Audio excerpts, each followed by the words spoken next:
en este equipo. Buenas tardes. Mi nombre es Antonio de la Plata y represento como vicepresidente de la ASPP. Iniciamos el ciclo de conferencia de la Asociación del Sur de Psicoterapia Psicoanalítica del curso 2025-2026. La ASPP se fundó en 1998 y tiene como ámbito de influencia el conjunto del Estado español.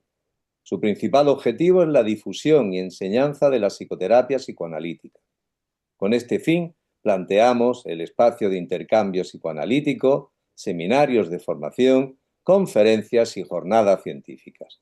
Dejo la palabra a Victoria Serrano Noguera, vicepresidenta de la Federación Española de Psicoterapia Psicoanalítica, que será la presentadora de la primera ponente de este curso.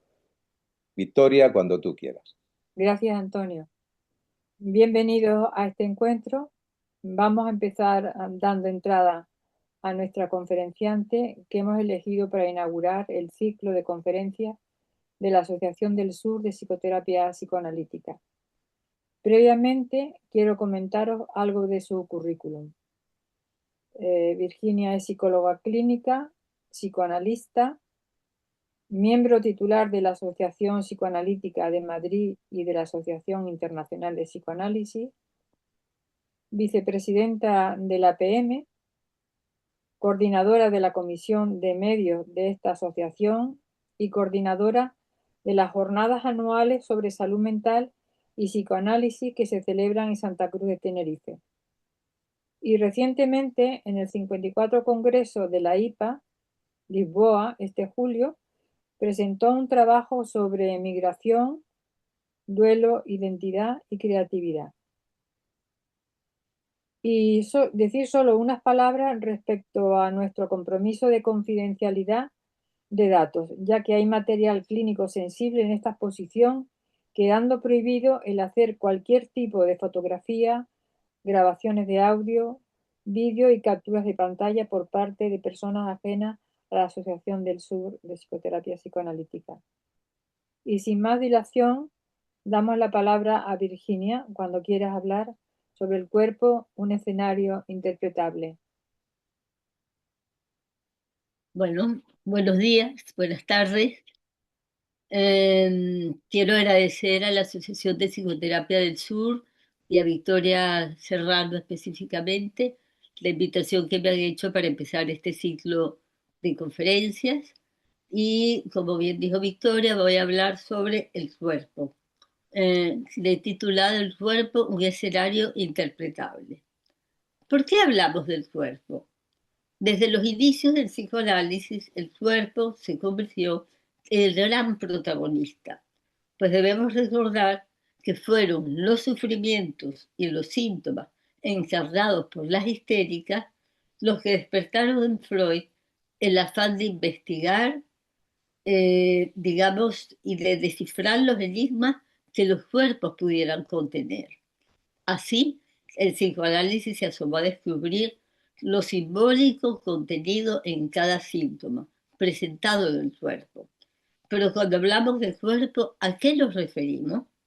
Obviamente no es el cuerpo que se estudia en anatomía, sino que se trata de otro cuerpo, el vinculado a la sensorialidad, al placer, al dolor, a la sexualidad y a lo enigmático que puede encerrar su significado para el psicoanálisis. Sería, en palabras de Christophe Dejour, un cuerpo digamos, habitado afectivamente. Freud, en 1923, en su texto El yo y el ello, realizó una afirmación. El yo es ante todo una entidad corporal. No es solo una entidad superficial, sino también la proyección de una superficie.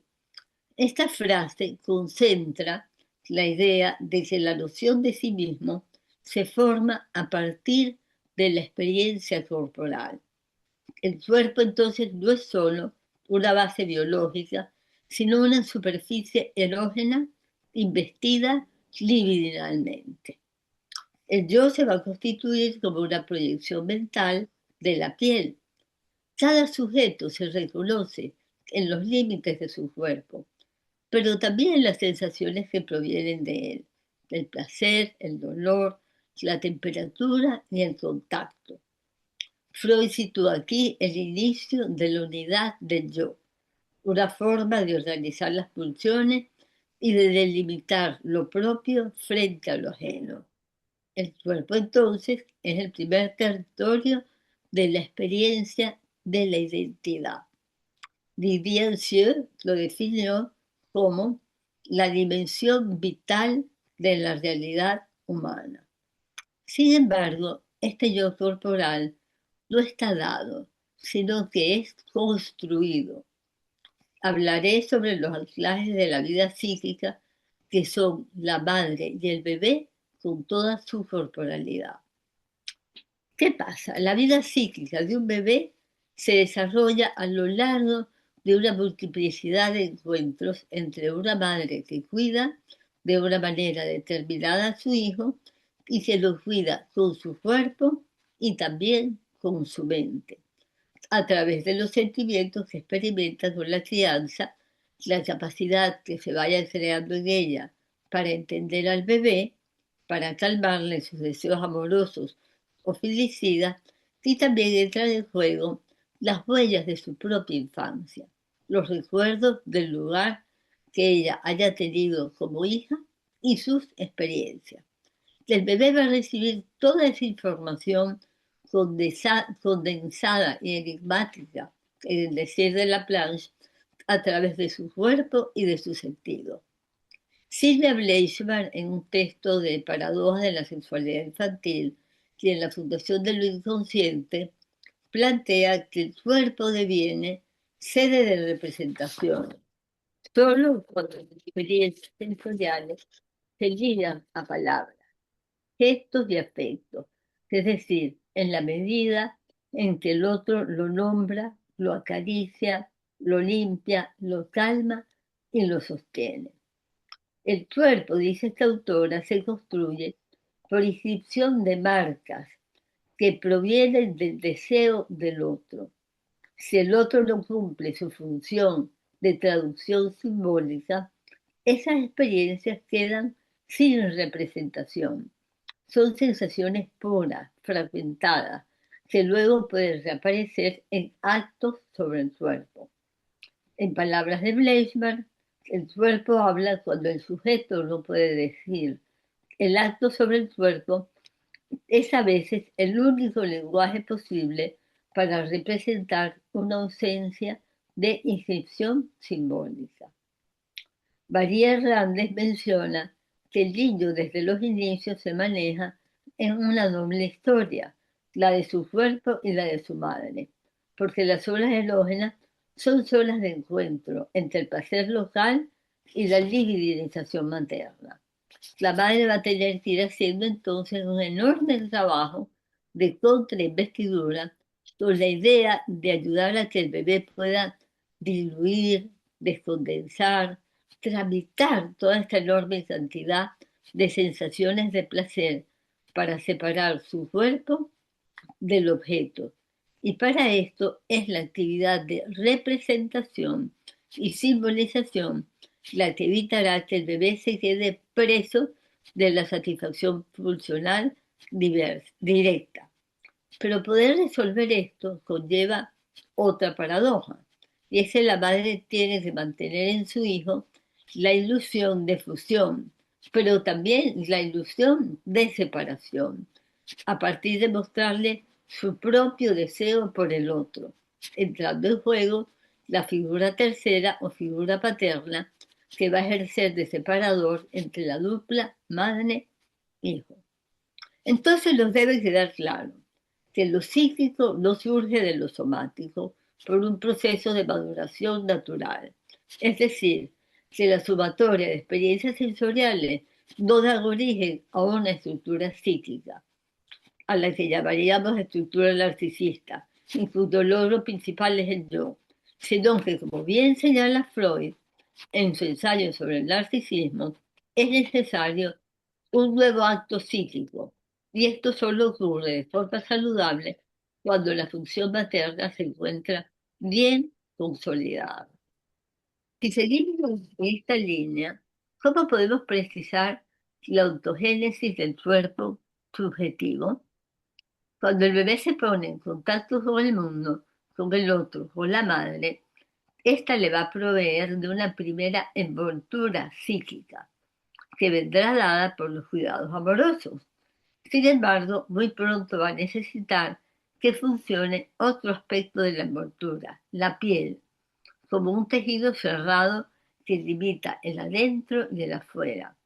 Cuando la madre toca, acaricia, arrulla, alimenta, le pone crema a su bebé, esa es la primera envoltura que experimenta el bebé y se lo mantiene unido, pues cuando está fuera del útero pierde esa coraza protectora.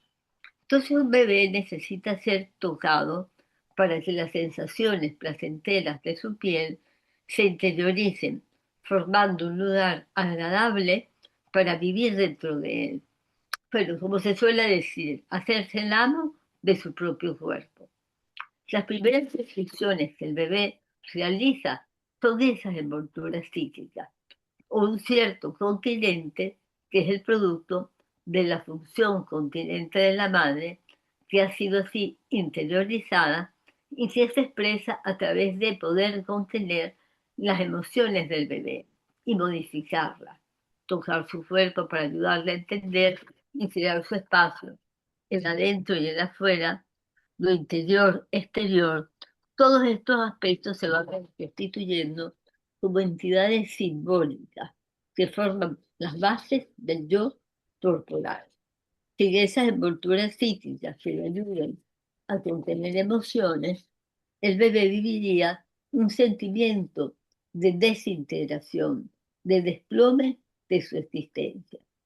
Particularmente coincido con el concepto del narcisismo trasvasante de Sylvia Bleichmann, que habla de una capacidad ligadora donde se reconoce al otro como un semejante y al mismo tiempo como alguien distinto, diferente. Wilfred Bion plantea que las emociones corporales del bebé son intensas y sin forma. La función materna o función reverie transforma estas sensaciones caóticas en experiencias pensables. Cuando esta función de contención materna falla, las emociones no pueden ser metabolizadas y se evacúan por vía corporal. En el adolescente o el adulto esto puede aparecer como autolesión, activación o compulsión de inscripción corporal. Los psicoanalistas postleidianos creo que han ayudado a entender no solo la estructuración psíquica del bebé, sino también a explicarnos las dificultades actuales para conectarse y el tipo de vínculos que a veces predominan. Uno puede preguntarse, ¿cómo es posible que un bebé pueda autolesionarse? Y dolorosamente lo vemos. Hay bebés que no quieren vivir. Ya Lebovici, por los años 70, habló acerca de los bebés que no comían. Entonces estamos más allá de buscar solo el principio de satisfacción que hablaba Freud. Al cachorro humano no le basta con que lo alimenten, necesita ser alimentado con afecto, con palabras, con cariño, para que pueda dejarse ayudar o contener por un objeto mamá, que le ayude a equipar su vida mental. Parte de la vida mental es que se desarrolle esa capacidad receptiva y ésta se desarrollará por una identificación con objetos receptivos. Donald Menzel plantea que en los inicios de la vida, el objeto que impacta en el bebé es la madre. El mundo para el bebé es la madre. El impacto de la belleza de la madre es el impacto del mundo. Cuando un bebé ve que pasa la mamá, la sigue con la cara, suspira, se emociona. Esa emocionalidad que tienen los bebés ya es vida mental. Cuando no hay vida mental, hay un vacío, una indiferencia que lo puede llevar a dejar de querer vivir. Tenemos que poder pensar que acerca de qué es lo que le hace en la mente del bebé a ese objeto interno. Y aunque somos seres pulsionales, siguiendo a Freud, principalmente estamos interesados en los objetos. La verdadera vida psíquica comienza cuando hay un contacto con el objeto. Voy a hablar ahora del yo piel de Anciaux. La piel funciona como un límite entre lo interno y lo externo, fundamento de la identidad. Anciaux desarrolló un modelo psíquico basado en la piel como envoltura. El constructo yo-piel incorpora el cuerpo y lo material, es decir, se ancla en el soma y realza el yo de conceptos y funciones imprescindibles en la vida psíquica. Supone que lo más profundo se devela en la piel, la corporalidad, lo sensorial, es la primera huella que aparece en nuestras psiques. Empieza incluso antes de nacer en la vida intrauterina. Así, mediante la representación de la piel, nos permite acceder a la primera distinción entre dentro y afuera de forma intuitiva. Distingue una envoltura que presenta una cara interna que corresponde al cuerpo del niño y una cara externa que sería el entorno materno. Entre ambos estaría una interfaz en la que se da el intercambio de sensaciones entre madre y niño, tanto de excitación como de inhibición. La metáfora del yo piel se compone del yo corporal y de un yo psíquico incipiente. Sobre este yo corporal sensorial se va a estructurar un yo psíquico que va a permitir acceder a la identidad, al sentido de sí mismo y a la realidad. Todas las experiencias del yo piel, tanto las placenteras como las dolorosas, son estructurantes en sí mismas y llevan a configurar representaciones mentales y a ligar las funciones internas a dichas representaciones. Así, la adquisición del yo pensante se consigue en paralelo, a la vez y gracias al desarrollo de ese yo corporal. Las fallas en el desarrollo del yo piel pueden derivar en patologías de espectro muy amplio, estructuras psicóticas, borderline, pacientes psicosomáticos, pero lo que todas tienen en común es la falta de acceso a la representación de palabra, a lo simbólico, al pensamiento y a las relaciones de objetos completas. Pasaré ahora, digamos, a hablar un poco de cómo la piel también tiene funciones defensivas de parexcitación y va a ayudar, como ayuda a delimitar estas fronteras con el mundo exterior, puede llegar también a representar una superficie de descripción, tal como lo plantea Ana Nicoló. Para esa autora, todas estas fantasías de conflictos y ansiedades que al no haber encontrado una envoltura de palabras, buscan en la piel una envoltura que les dé un significado. Esta autora distingue dos categorías de signos en la piel. La primera, donde la piel funciona como pantalla para las proyecciones del adolescente y hacia la simbolización. Aquí estarían los tatuajes y los piercing, con un significado protosimbólico. Son producciones a medio camino, entre lo actuado y lo simbolizado. Y en la segunda categoría entrarían las autolesiones y automutilaciones, pudiendo entenderse esta necesidad de envolverse en sufrimiento como un intento de restablecer la función de contención de la piel no ejercida por la madre o el entorno. En las situaciones más extremas, podemos pensar que recurrir a hacerse daño, a cortarse, da sensación de existencia o de realidad. Voy a empezar a hablar primero de la categoría, de la primera categoría, y vamos a hablar de los tatuajes.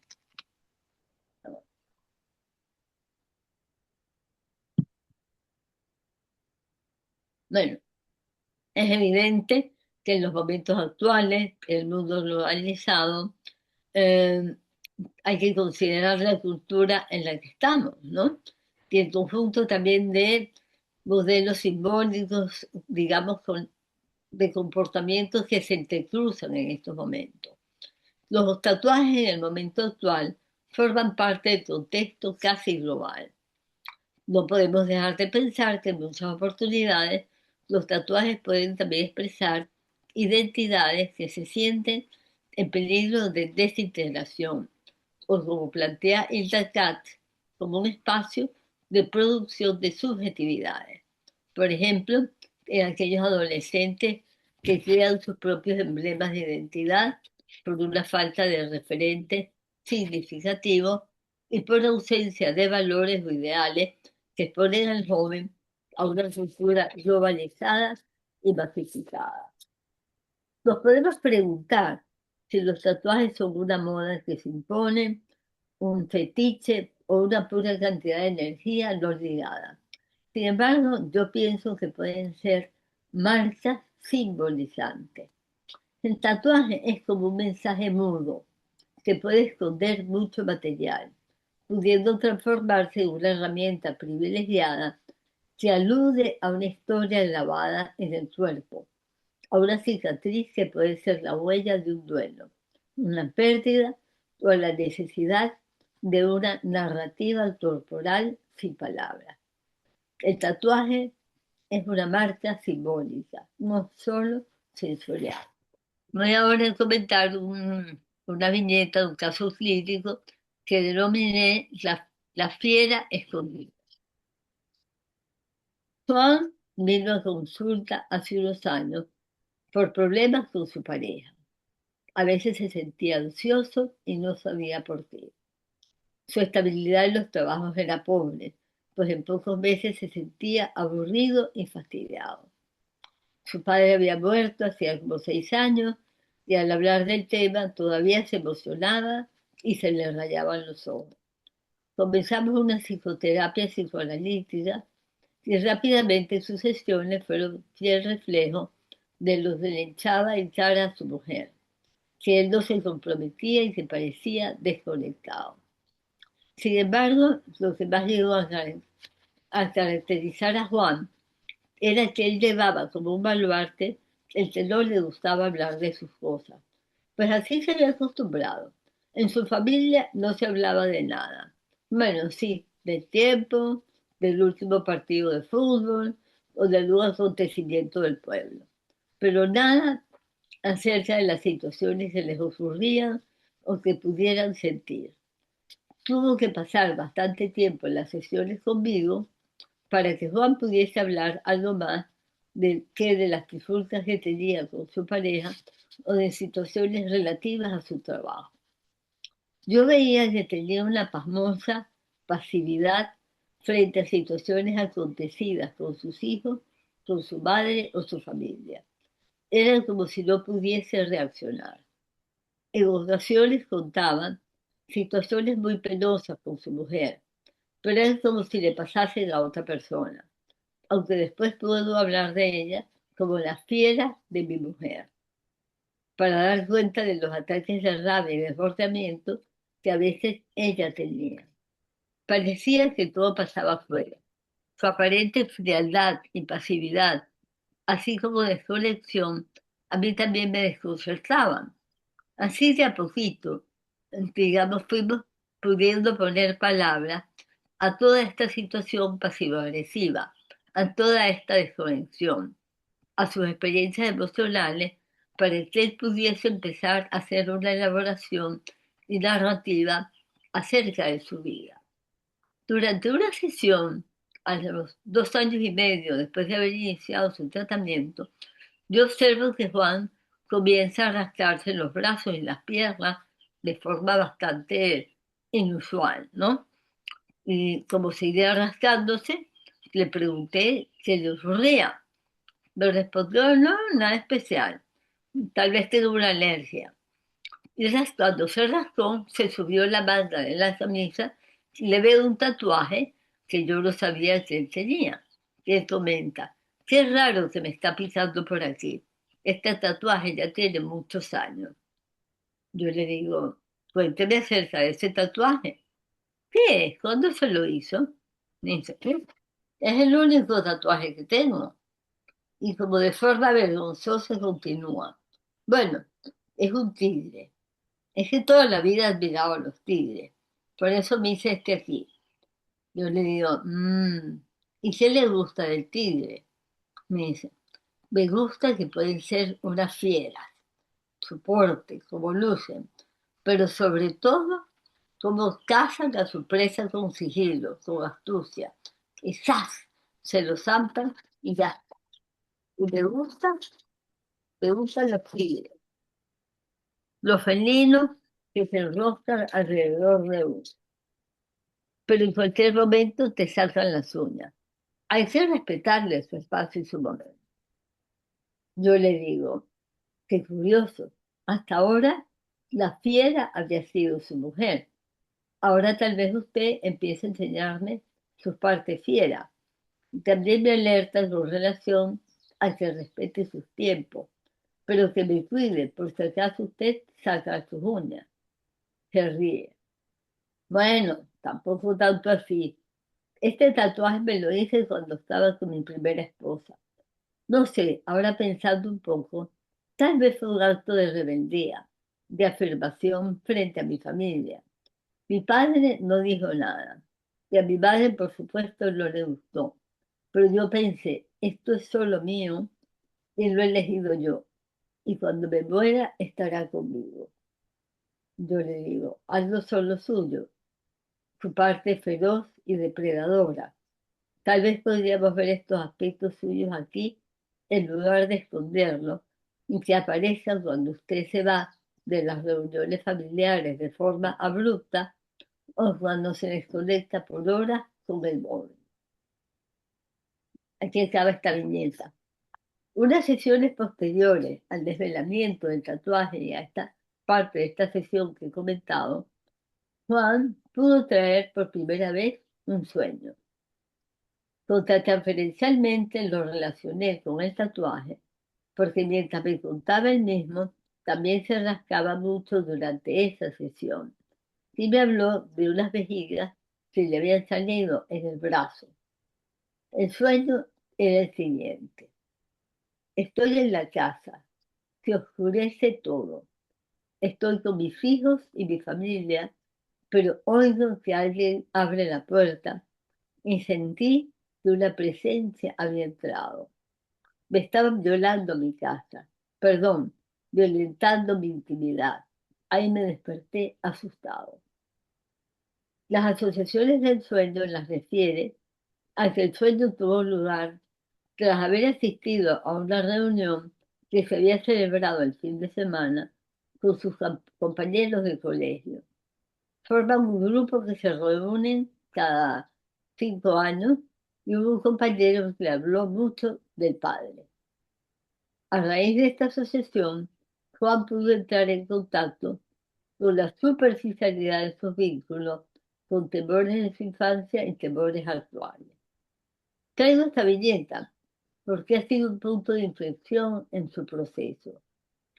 Es como si el picor en la piel y la necesidad de mostrar algo en su tatuaje fuese la única forma que en ese momento Juan tuvo, digamos, la posibilidad de poder mostrar aspectos de sí mismo. Él tenía que defenderse, probablemente, de ataques de un padre tigre, vengativo y depredador, como él había sabido que había sido su padre hacia el final de su vida. Por eso se disfrazaba de cordero, de hombre muy pasivo, pues entre otros aspectos no podía tolerar la ambivalencia que le generaba la figura de su padre ni su propia paternidad. Cuando se hizo ese tatuaje, probablemente quería reafirmarse como hombre. Se había casado en el extranjero de forma impulsiva con una mujer muy diferente a toda su familia, en todos los aspectos, raza, religión, idioma. Esa había sido su manera feroz de expresar su individualidad y masculinidad. Tiempo después, él tomó contacto con que por la época de su vida en que se hizo el tatuaje, se había enterado también de un secreto familiar acerca de la vida del padre que avergonzaba a toda la familia y que pasó a ser un aspecto importante de su trabajo analítico, pues albergaba el temor de repetir trágicamente ese oscuro secreto familiar. Poder tener un sueño por primera vez habla de una apertura en su vida mental y de la posibilidad de conectarse con aspectos más profundos de su psiquismo, de una mayor porosidad psíquica. Los tatuajes pueden ser actos simbólicos que restauran o consolidan el yo piel, narración, memoria, historia escrita. Pasaré ahora a hablar de las autolesiones. Son el síntoma de una actuación que actualmente está muy extendida, sobre todo en adolescentes. Parece casi una epidemia. ¿Qué ocurre en el tiempo adolescente si el pasaje al acto pareciera la única posibilidad? Con la adolescencia sabemos que el cuerpo cobra un protagonismo particular y la manera como el adolescente responda a los cambios puberales va a depender también de la calidad de investidura de su cuerpo prepuber. La erupción del cuerpo sexual impone la necesidad de integrar una nueva imagen corporal y de reinvertirla con una nueva libido narcisista.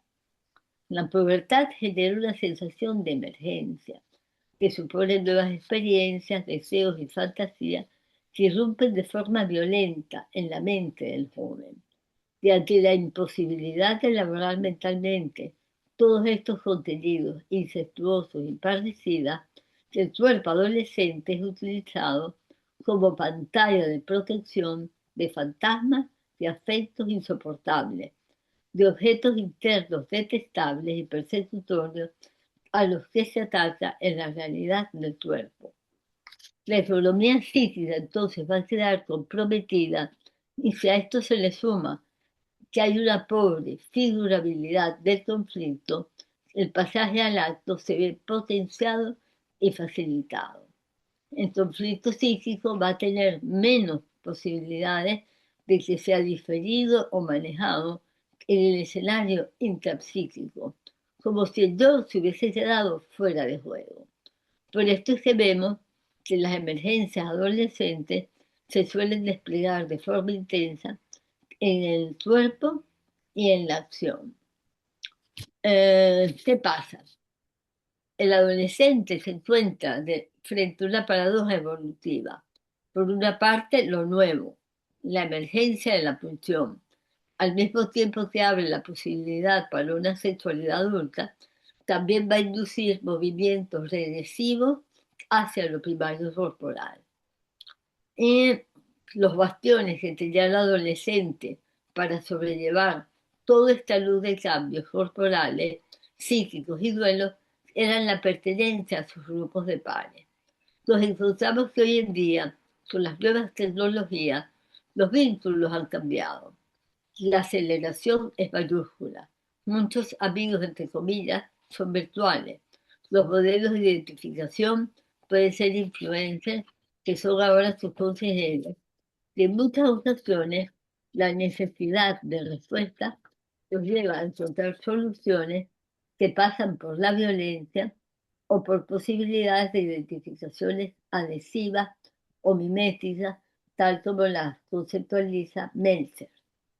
Muchas redes sociales banalizan la violencia y en cierta medida potencian la identificación con estos modelos erróneos, sobre todo en jóvenes muy vulnerables. Cuando el mundo interno está secuestrado, hay una atrofia de representación, no hay palabras, y hay dificultades para vincular la propia biografía al malestar. Cuando esto sucede, la angustia se evacúa. Es como si se diera una desmaterialización de la vida humana. Cada vez es más frecuente ver jóvenes que intentan sobrevivir exclusivamente de un yo corporal, sin el desarrollo de la reflexividad. En los gimnasios se ve con mucha frecuencia cómo el cuerpo musculado se ha convertido en una forma de estar en el mundo. Es un pensamiento jibalizado a favor de un cuerpo que no es vivo y emocional, sino atravesado por la virtualidad. Hay un enfriamiento afectivo. Las respuestas son simplificadoras que eluden la complejidad del mundo. La autolesión es un acto evacuativo. Suele aparecer cuando la palabra está clausurada. El corte, el dolor físico, devuelven una sensación de realidad allí donde el sujeto se siente vacío. Se busca sentir el cuerpo, reconocerlo, verlo sangrar para comprobar que existe. Autolesionarse es recuperar la carne viva y no el cuerpo visual. Suelen ser jóvenes que reaccionan muy mal frente a una situación de rechazo, de abandono o de exclusión.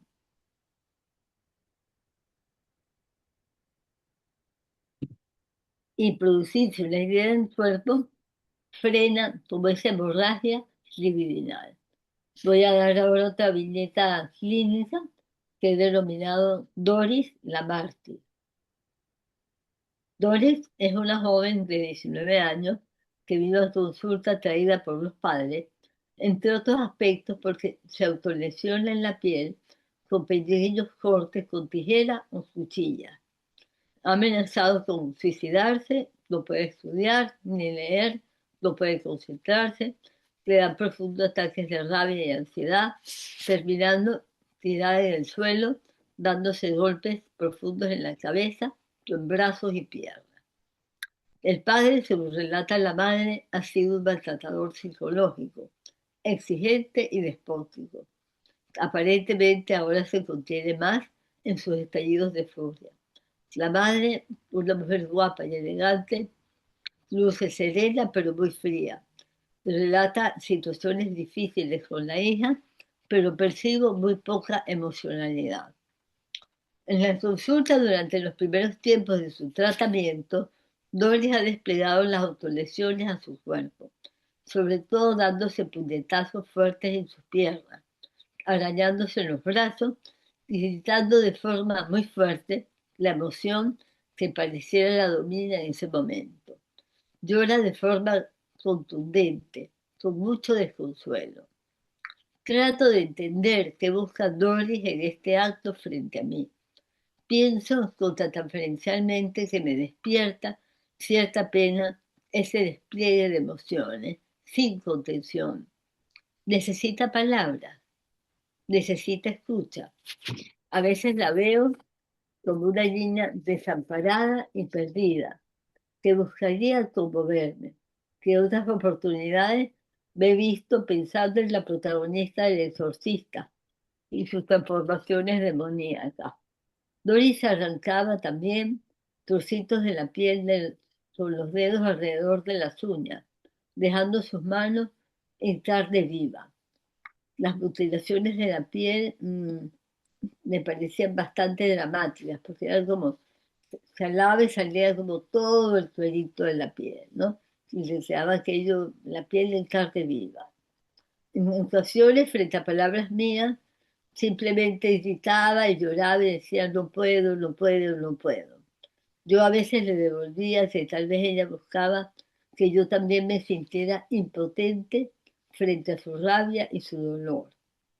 El no saber como un paciente nos puede desconcertar, nos sume en la incertidumbre, pero hay que poder tolerar y saber esperar la posibilidad de que de pronto algo que diga el paciente o que podamos decir nosotros mismos pueda tener sentido frente a este desbordamiento pulsional. Pero tal como yo lo entiendo, me resulta importante buscar entender con qué objeto estaba ella en ese momento conmigo. ¿Quién era yo para ella? ¿La madre? ¿El padre? ¿Una analista que podía echarla? ¿O que no iba a poder con su desesperación? Todas estas situaciones fuimos abordándolas poco a poco a lo largo de su tratamiento. Poco a poco también Doris me fue contando su adicción a TikTok y a vídeos de YouTube. Yo sentía la necesidad que ella tenía de adherirse a cualquier cosa, a cualquier influencer, tratando de envolverse con esas identidades pasajeras.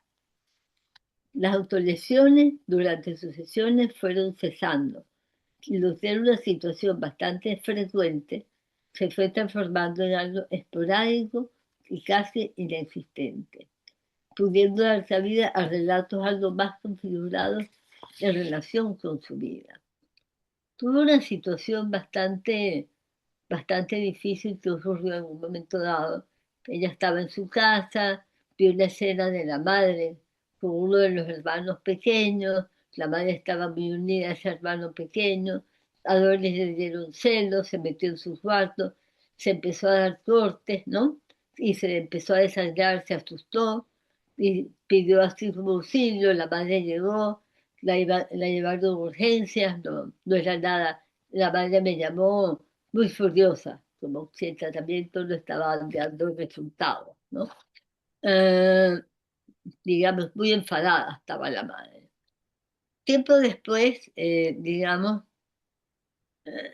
pudimos hablar de esta situación que ocurrió, que fue bastante pesada, digamos, por parte de los familiares de Doris frente al tratamiento y de lo que a ella misma le había ocurrido. Ella había buscado en esta oportunidad un cuchillo, ¿no? Recuerdo que me decía que odiaba cuando la madre sobre todo le decía algo que ella debería de hacer, porque ella perdía el sentido de por qué lo hacía. Entonces, ella sintió, hablando de esa situación, que se había visto en la cama con un cuchillo haciéndose daño, y me dijo, puse cara como si estuviera teniendo orgasmos. Es todo tan fuerte. Y yo le digo, ¿orgasmo? ¿Cómo así? Me dice, pasarme en la punta del cuchillo es una excitación que yo no tengo ni con el sexo ni con la masturbación. Yo le digo, parece que unes placer y dolor de una manera enfermiza, como las mártires. Entonces me dice, es verdad, no lo había visto así. Será para ganarle a ella se refería a la madre. Me dice, entiendo que es de forma tóxica, como cuando me vestía de negro, se pone a llorar. No sé ni quién soy yo, estoy como si me hubiera muerto. Necesito volver a la vida porque no lo siento. Sí, me vuelvo loca, estoy muy perdida, Virginia, estoy asustada de ver todo esto. ¿Dónde está la verdad? Siento cosas y no sé si es malo que lo sienta. En los casos que yo he podido atender o supervisar, el placer sexual es casi inexistente. Es como cielos, quedarse desconectado, erosionado frente a estas tendencias no ligadas de la pulsión de muerte. Doris no lo ha tenido fácil, pues las figuras parentales no han dado lineamientos consistentes ni valiosos. Los cortes del cuerpo de Doris pueden revelar una polisemia de significado. Por una parte, atacan una frágil identidad femenina, castigando un cuerpo que es vivido como feo, poco atractivo y alejado del modelo ideal que representa a la madre, quien no ha podido dar una homosexualidad estructurante que ayude a Doris a representarse y aceptarse a sí misma con todas las posibilidades que tiene. Sabemos que la pubertad y la adolescencia en la niña es el momento de reencuentro y redefinición de sus vínculos y identificaciones con la madre. Tampoco se me escapa el elemento de exhibición ante sí misma y frente al otro. Doris se había convertido en espectadora de sí misma y a veces la posibilidad de ser como una mártir la seducía recurrentemente. También pienso que más allá de la ligación erógena masoquista, los cortes reflejan una necesidad de garantizarse una cohesión, de sentirse viva, pues algo de ella había muerto por dentro. Doris tenía clivada cualquier posibilidad de subjetividad y por ende de deseo. ambas seguimos trabajando en la posibilidad de ir creando pieles psíquicas que le permitan contener las inclemencias y adversidades que la vida conlleva y que le permitan conciliarse con el disfrute y la posibilidad que brinda el mundo y su bella verdad. El psicoanálisis contemporáneo escucha en lo que supone el acto de autolesionarse un anhelo antiguo de poder encontrarse con el otro. La clínica con jóvenes que se producen autolesiones los conduce al desencuentro con el objeto en los primeros tiempos de la vida, bien sea por exceso o por defecto. Muchas gracias. Muchas gracias, Virginia. Bueno, Ahora vamos a pasaríamos a iniciar el coloquio, que no va a ser grabado por motivos de privacidad. Entonces, lo dejamos aquí la grabación y ya continuamos.